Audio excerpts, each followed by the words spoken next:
Well, in 1741, in a small apartment in Brook Street, London, an unemployed and lonely musician sat abandoned. His career had been a rocky one. Once he'd been the talk of the town, the man everyone wanted to know. He had dreams, he had talent, but life hadn't turned out quite as he'd planned. His hopes had been dashed. He was utterly debt-ridden.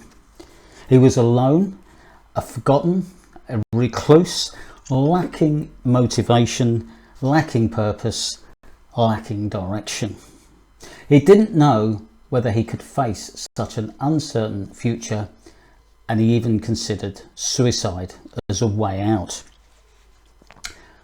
But one day, a friend called to see him, to give him a script telling him the story of Jesus Christ. He wanted him to read it and invite comments upon it. But the depressed musician wouldn't even look down from his window to see who was knocking. Eventually, frustrated, the friend put it sheet by sheet by sheet under the front door. Now, for days after that, the composer couldn't even bring himself to go downstairs and look at what his friend had left for him to read. But finally, with nothing else to fill his time, he did just that. And you know what? From the start, he was gripped. In the end, he read the whole thing from beginning to end, time and time again.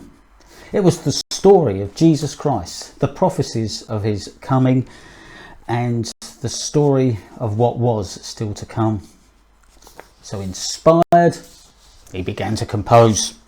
And for more than 3 weeks, he did not stop.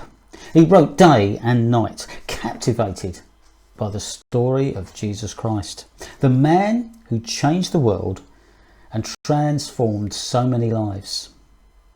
And so it was that one George Frederick Handel composed the Messiah, and a man lost and alone on the edge of surrender found a new hope that transformed his life. And it not only transformed his life, but a gift that he gave the world and has transformed many across the generations. Or maybe you can relate to the story of George Frederick Handel. You have been in that place. Maybe you're in that place now. You've given up on God, been disenchanted with his church, can't make sense of the scriptures. Well, perhaps can I encourage you to give it one more go, and like George Frederick Handel, not only can your life be transformed, but the gift of that transformation, okay, it may not bless the whole world over across the generations, but think of what a difference it will make to your family, to your friends, to your neighbours, your community, the people amongst whom you live and breathe and have your being. Well, I don't know what you reckon, but it's worth a thought. But for now, do take care